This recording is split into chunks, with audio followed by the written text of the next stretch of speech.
What's up, guys? I'm Coots. Today we'll be talking about Intro to FL Studio. Basically, I started producing when I was probably around 16, and then I've always wanted to do music, and this was something that I picked up, FL Studio. My buddy showed it to me. He used to just make like crazy EDM stuff. Yeah, I've been producing for about 10 years, maybe 11 years, and I'm hoping to give some knowledge about how to use FL, introduction to it, where everything is, because when I first looked at this, it looks extremely confusing. So if you're new, don't be scared. I think we get overwhelmed, but it's really not that difficult. No matter what digital audio workstation you use, whether it's Logic, Ableton, Pro Tools, FL, Cubase, whatever you pick, some are easier than others, like some are more of like a plug and play kind of format, like GarageBand. They all have the same result. So here we're looking at FL, and I'm just going to take you through some different spots that you should be wary of, like how to make your own beats, where do you export, how do you start making your own track, and we'll go from there. So when you first boot up FL Studio, you'll probably be greeted with the sequencer, which is right here. And the sequencer is what we use to build patterns. These patterns are put together in the song. So just think of these as individual instruments. You'll be greeted with like an 808 kick, a clap, a hi-hat, a snare. In these patterns, you will put how you want your songs to be laid out. So follow along if you want, but we'll just do like a simple kick clap sequence. And then the way you play it is you press either the space bar or you press the play button located up here. If you're not getting any sound, make sure you have pattern selected up here. These are two different things. So you have the pattern side and the song side, and I'll explain that later once we get into the song. So here we're just making a one-off, like just a 1-2 beat.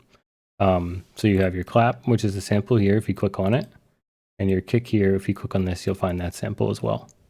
Samples are just an audio file. If you wanted to say add, I don't know, a hi-hat, you would just click on this 808 hi-hat, you'd place a few in here, however you want to, and then you just hit play or spacebar. Pretty sick. Hot ass beat clap. And then if you wanted to add, I don't know, a snare here on the offbeat, whatever you want to do, your music is yours. I don't care. Great. We got that one going. So if you look to the left here on each sample, so like our kick, for instance, to the left, we have a number. I will explain what that number means, but before we do that, the volume of the kick here, this first knob, and then the pan. So the pan will actually move it to the left or right. So depending on how you want it in your song, go for it. And then same with the snare, it has the same thing. It's just all repetitive. You have the volume, the pan, same with the hi-hat. So if we want to have the hi-hat really low, we can do that too. All right, let's say you're really vibing with this kick clap. You want to make it slower than what it is. So if you go up at the top here, you can see that there's 130. 130 is beats per minute. That's how many beats per minute we have. And say you want to make the song slower or faster. You would just click here and drag it down. And then you can play it while you're doing this, or you can drag it up to make it fast. If you right click on it, there's a predefined BPM selection here. I like 90. Sounds good. So you want to add a different instrument in. And there's a couple ways of doing that. I do it the old school way. I don't know why. I just should know the shortcuts. But you'll probably see this plus button down here. And if you click this, you won't see all of these. You only have FL. You have no other plugins. But basically what you're going to do is you're going to click this down button. And you're going to have all these instruments to choose from. I think one that you could use, I will give you the FLP for this, the project file. But yeah, one that you could use would be FL Keys. FL Keys has just been around for so long. So if you have any type of FL, you'll definitely be able to get it.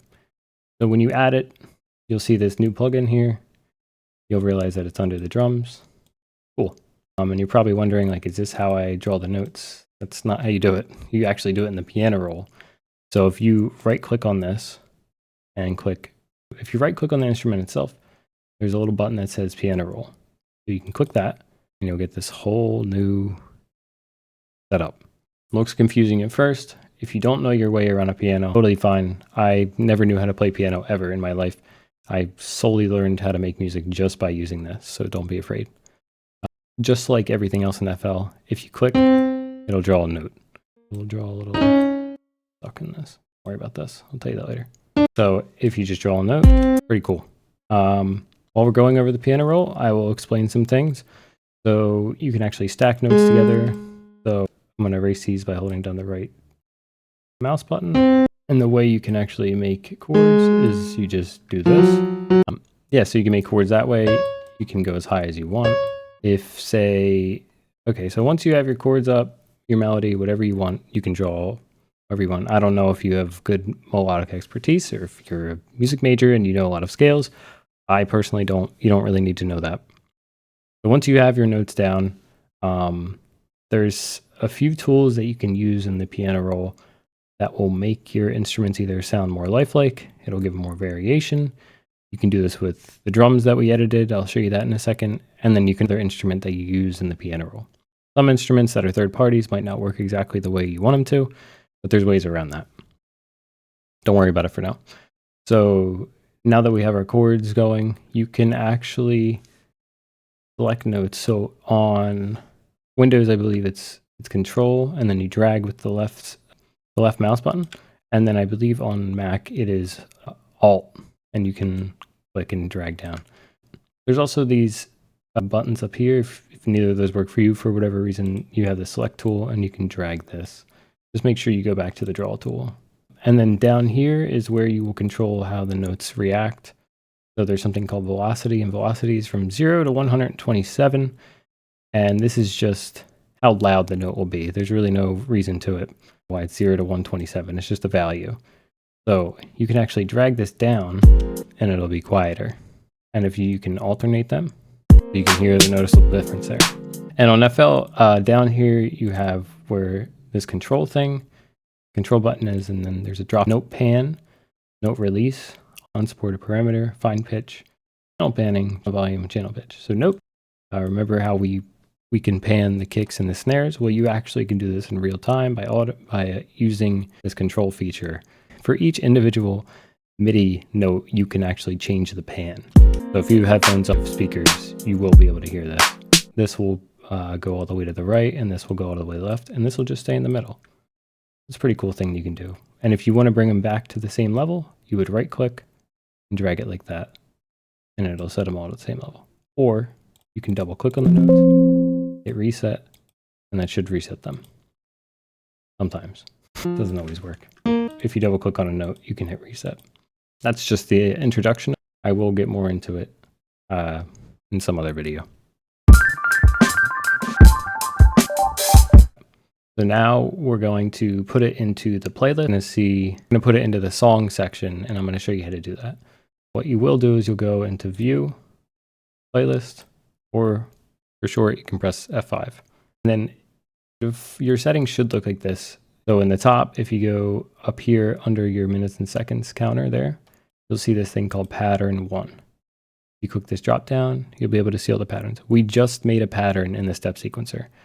So that's where that lives. It lives in the step sequencer, but then the patterns live up here in a little folder.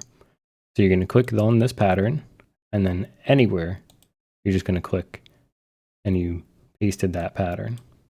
To explain this more, this is where our song will live, in this space.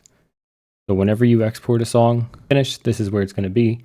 All those patterns that we collectively make when we do make a song, they will live in here. If you go on the top left near the play button, remember in the beginning when I talked about the song and the pattern setting, you're actually going to click song, and then you'll see that the cursor shows up here.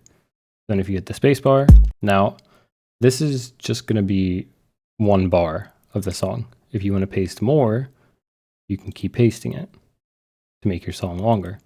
So now we have 8 bars of that same loop. But let's say we want to change the drum pattern at some point, right? Now we're going to head back to the channel rack or the step sequencer by clicking channel rack, and we're here. So say we want to make it longer and add a variation at the end. Well, this is all grayed out, but you can still just click here and it'll open that bar up. Now notice when I did that, it extended it here. We're just going to erase the rest of these by right clicking and dragging it. So you erase. And so basically we extended that pattern now by 2 bars. And then the way we're going to do this is we can just plot back some more notes. We can make it different, a different variation here and there, and variety. So now you can see if you go to our song here, we have chorus, and then we can also paste it again. And for your information, you can actually just keep extend it as long as you want. Drum pattern, we've made a piano pattern. Let's say we want to have the drums in first and then the piano in second. Well, there's a few ways we can do that. I will show you the most straightforward way to make a new pattern, and you can split up the drums. And so we made this piano pattern, right? You can actually right click on the instrument itself, hit cut, and then if you go up to the pattern here, you can just click on it and drag up, and it'll make a new pattern for you. And if you're already ahead of me, good job. You can actually right click on the keys, hit paste, there we go. So pattern 2 is now a part of FL Keys. So if we want to add that to the song, we just click on the song section, and we will left click to paste it, just like the drums. And then if you're still in song, if you're in the song pattern mode, if you're in the song mode, you would just click the play button. Cool. Now we have our own song together. Let's say you want to add another instrument and you don't want it to be on this pattern. You would just click on this pattern section, drag it up to pattern 3. You can have as many patterns as you want. There is no limit. Your computer might hate you because it will be it'll be intensive on it for resource wise if you're playing a lot of instruments at the same time, but for the most part, PC should be fine. Side note, if you click here, you can add it, but you can also click up here at add, and you have all your instruments listed here. So we'll just add a instance of Boo-Bass, which is FL stock plugins. So we can write a little bass line for this. So again, you right click, piano roll, and you can create notes as you want. If you want to create, let's just say you're trying to write a bass line for this piano here, and you don't know exactly what notes there are. Well, we can go back up here, pattern 2. Boo-Bass is still there, and we can also make a piano roll instance under this pattern too with the keys. So if you right click, go to piano roll, you will see a ghost notes which are on the same pattern as a guide. So if you want to create a bass line that'll match the root note, you can click there and make one, click there and make one. And to shorten a note, you just go to the right, drag it over. Now, if you want to move that bass line to your next pattern, you right click, cut, drag back here. And if you paste, it'll just replace the old pattern notes with this one.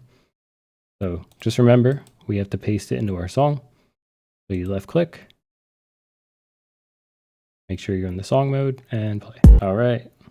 So probably feeling a little around FL right now, just how to make basic songs, but let's say you want to change,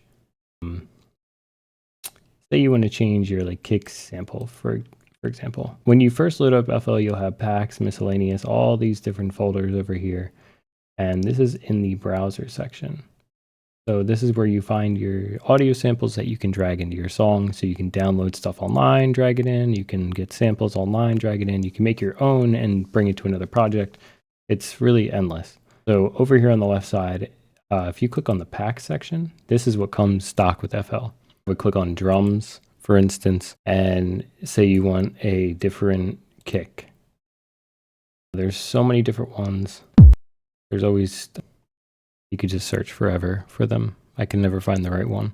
So what you'll do if you find one that you really like, which will probably take you 10 years, you can drag it onto the kick itself, and that'll just replace it. If you accidentally do that, there's an undo button up here that says undo load channel samples. They used to not have that option, but they finally added it. So we'll drag this one on, and then we can play it, and it'll be changed. So we can do the same thing with the hi-hats. We can drag that on top here. And then same thing with this. And maybe we'll do the clap too. There's a bunch of other instruments in here. So like they have another drum section here. We can drag that in. And then let's say like, we don't like this piano anymore. It sounds too tacky, or we're not a fan of it. There's different instruments here. These are also FL stock. I genuinely think these are decent.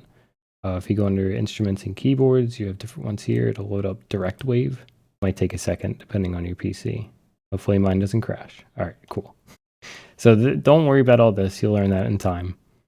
But you can actually close this window out. That's for the instrument itself.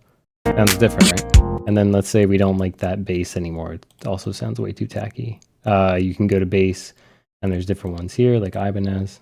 Awesome. I think we're good to go. All right, cool. So now we have part of a song finished, and we're almost ready to go. There's a few things that you probably should learn as far as, I guess, mixing. And mixing is such a complicated topic, but I will just overview the mixer, and then in later videos, I'll go over compression and all that kind of stuff. If you have no idea what I'm talking about, you probably will. So when you first open FL Studio, you might have seen this, and it looks extremely confusing. There's so many buttons, and they all look the same, and you don't know what they do. That's fine. So remember in the beginning, when we were in the channel rack, and these numbers here, well, these numbers actually link with the mixer. To open the mixer, you click this button, or you go to View, Mixer, or you press F9.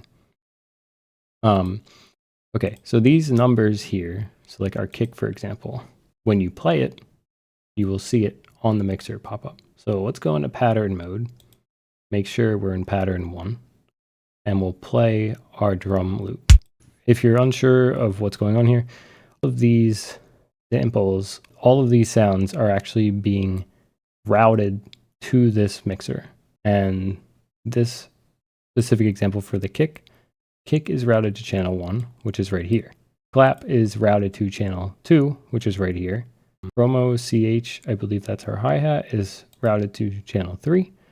Box snare is channel 4. And our piano and our bass do not have a channel. So the way we can do that is we can either click and drag, and you'll see it change like that. And then we can click and drag, and you'll see it change like that. Now let's say we want this channel name to be named with these as well. We don't want it to just be insert 6. When you work on a song, it'll be really confusing. So let's redo that. So if you click on the instrument itself, go here, click on this little gear icon up here. But if you click on this track button, it'll assign it automatically for you if it's open. And then same with this Ibanez as well. We'll do the same thing. And then if you want to rename this kick, pretty sure if it's already routed to something that's empty, it'll just rename it if you click this track button too. Just like that. All right, cool. So the way this works is that these are all routed to each individual track here. Drag it down so you can see the names link up. And this is how you can control, you can do even more processing. You can control the volume of it. You can control the stereo of it. You can control automation inside of here. You can add reverb. You can add different effects to stuff. The list goes on and on. So if we change to our song mode and we click play, so if I want to change the volume, I can drag this down. Pretty simple, right? I'll get into more mixing techniques later, but I really hope this helped you with the layout of FL Studio. If you have any questions, leave a comment down below, and see you next time.